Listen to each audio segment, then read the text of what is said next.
আসসালামু আলাইকুম everyone, back to my channel. প্রতিদিনের মতো আপনাদের সামনে ভিডিও নিয়ে হাজির হলাম। দেখতে পেয়েছেন এখানে সিম নিয়েছি, টমেটো নিয়েছি, মিষ্টি কুমড়ো নিয়েছি, মাছ দিয়ে বানাবো। আর আপনারা কেমন আছেন? আশা করি ভালো আছেন। আমি এখানে কাঁচামরিচ নিয়েছি, টমেটো নিয়েছি, পেঁয়াজ কুচি করে নিয়েছি, রসুন নিয়েছি। আর আপনারা আমার ভিডিওটা যেখান থেকে দেখবেন আশা করি লাইক কমেন্ট করে যাবেন। দেখুন আমি এরকমভাবে কেটে নিয়েছি। আর দেশ বিদেশে যেখানে আপনারা অবস্থান করছেন আশা করি লাইক কমেন্ট করে যাবেন।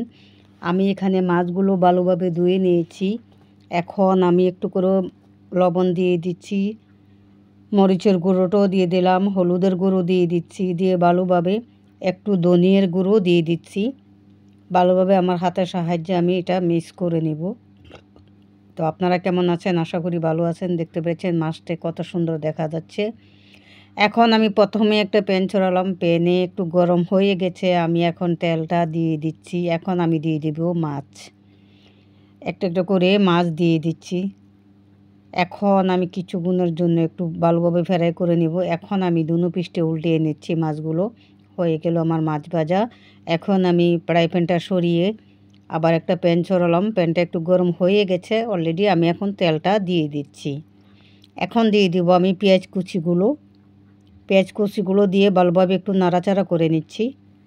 একটু হালকা বাদামি কালার হয়ে যাবে, তারপর আমি মশলাটা এটার সঙ্গে অ্যাড করব। এখন দিয়ে দিচ্ছি 1 চামচ পরিমাণে আদা রসুন বাটা। আর প্লিজ আপনারা যেখান থেকে ভিডিওটা দেখবেন আশা করি লাইক করে যাবেন। এখন আমি একটু করে পানি দিয়ে দিয়েছি, মশলাটা আমি কষাবো। এখন দিয়ে দিলাম প্রথমে টমেটো। এখন দিয়ে দিচ্ছি আমি কাঁচামরিচগুলো।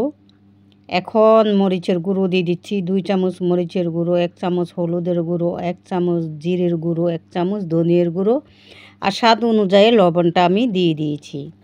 এখন ভালোভাবে একটু মশলাটা মিক্স করে নিচ্ছি পানিটার সঙ্গে, যেন ভালোভাবে কষিয়ে যায় তার জন্য। তো হয়ে গেল কষানো। আমি এখন দিয়ে দিচ্ছি সিমগুলো দিয়ে তারপরে আবারও ভালোভাবে মিক্স করে নিচ্ছি। দেখুন কত সুন্দর দেখা যাচ্ছে, মাশাল্লাহ। এখন কিছুক্ষণের জন্য আমি ঢাকনাটা লাগিয়ে দিয়েছি।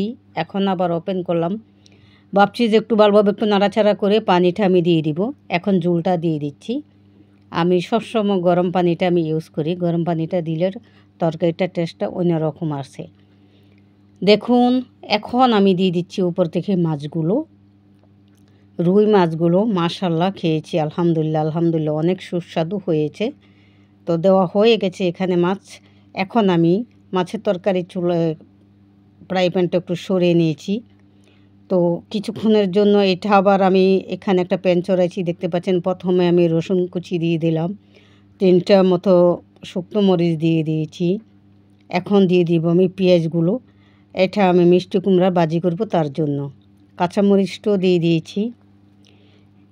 এখন আমি দিয়ে দিচ্ছি একটু করে পাঁচফোড়ন। মিষ্টি কুমড়া ভাজিতে পাঁচফোড়ন দিলে খেতে অনেক সুস্বাদু হয়। এখন দিয়ে দিলাম মিষ্টি কুমড়োগুলো, দিয়ে ভালোভাবে একটু নাড়াচাড়া করে নেব। একটু ধনিয়ার গুঁড়ো দিয়ে দিয়েছি, একটু হালকা করে একটু হলুদের গুঁড়ো দিয়ে দিচ্ছি, স্বাদ অনুযায়ী লবণটাও আমি দিয়ে দিয়েছি। দেখুন মিষ্টি কুমড়া ভাজিটা দেখতে কত সুন্দর। আবার আমি এখানে ফিরে আসলাম মাছের তরকারিটা নিয়ে। উপরে একটু আমি গরম মশলা দিয়ে দিচ্ছি, জিরে গুঁড়ো দিয়ে দিচ্ছি, ধনিয়ার গুঁড়ো দিয়ে দিয়েছি। হয়ে গেল মাছের বোনা। এখন দেখুন মিষ্টি কুমড়ার ভাজিটা দেখতে কত সুন্দর দেখা যাচ্ছে। ভালোভাবে একটু নাড়াচাড়া করে নিচ্ছি।